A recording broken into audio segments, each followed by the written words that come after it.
So this thing happened, problems were creating. So by nightfall,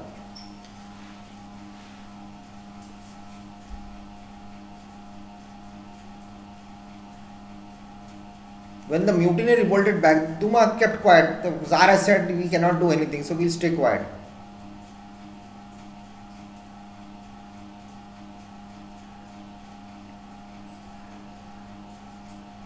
And that same evening again, it was ordered by Rodzianko that all the officers should get arrested, ex-ministers also and senior officials. And Duma refused to head the revolutionary movement. At the same time, socialists also formed the Petrograd Soviet, the Marlinsky Palace, the Council of Ministers of Russia, assisted by Rodzianko, held its last meeting. Protopopov was told to resign and offered to commit suicide. Formally, the submitted its resignation. The council said, "We will not work for you anymore. Enough is enough."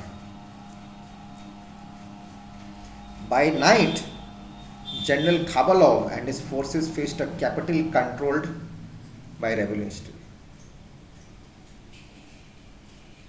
People have taken control over everything. The protesters of Petrograd burned and sacked the premises of the district court, the headquarters of the secret police, and many police stations. They also occupied the Ministry of Transport, seized the arsenal, and released prisoners into the city. Army officers went into hiding.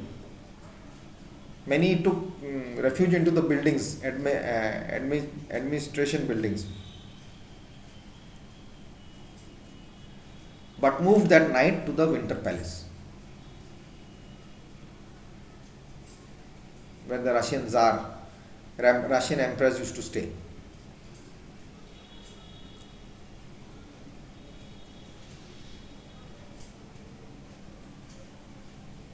Now on the 26th evening, chairman of Duma had sent that Mikhail Rodzianko, the chairman of Duma, had sent a Tsar a report of what is happening, a telegram.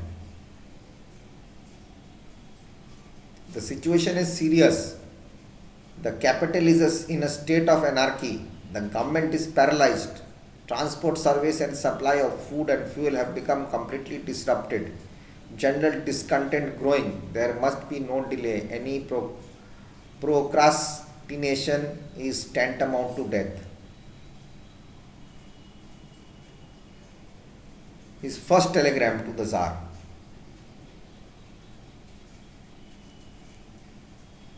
Nicholas's response. His response.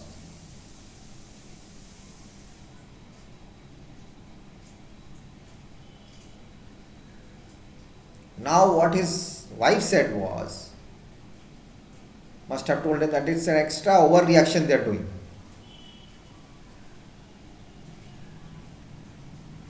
And this irritation of this fat Rodzianko man has written me a lot of nonsense, to which I shall not even need to reply. Meanwhile, events are happening in Petrograd.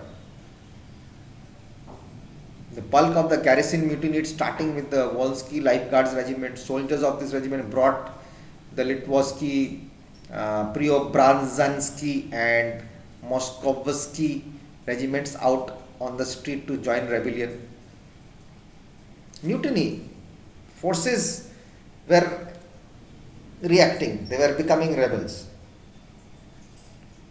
resulting in the hunting down of police and gathering 40,000 rifles which were dispersed among the workers. Huge scene was created. Military people, the regiment people have gone out on the street to join the rebellions, and they have supplied guns and all, 40,000 rifles, and plus they are hunting down police. Even the Cossack units that the government had come to use for the crowd control showed signs that they supported the people.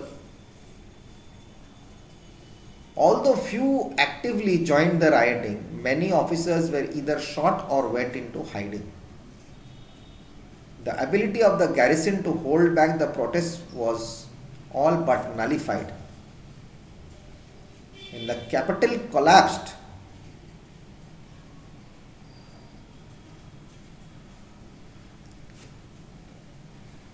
your Tsar's, all his symbols and all his things and his statues were all rapidly torn down.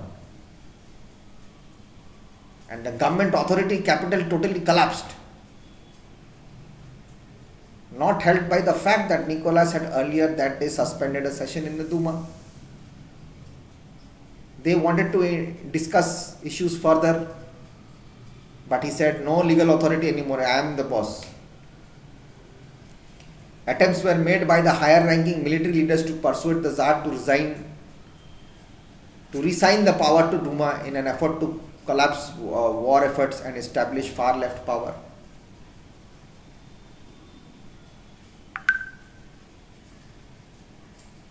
Duma wanted to restore law and order. It was not happening. The Provisional Committee declared itself the governing body of the Russian Empire. Chief among them was the desire to bring war to a successful conclusion in conjunction with the Allies.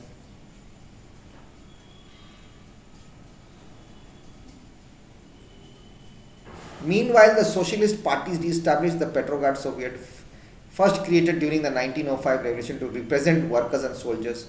The remaining loyal units switched allegiance the next day. Huge thing they had. Okay, so this was all about it. So we'll come back in the next class and I'll give you more information about it. It's a long part, so it's very interesting. When common people gets affected, things are going to take change, no matter wherever you are. If together you stand, divided you will fall, and together you will stand. Okay? So take care of yourselves, read the chapter properly. I hope I have been able to explain, and respect your parents and take care of yourself. SST is only listening. You have to listen and read, you will understand. But if you just go for question answers, you won't be able to solve anything. Okay? So bye bye. Take care of yourselves and be good and do whatever you want after your studies. God bless.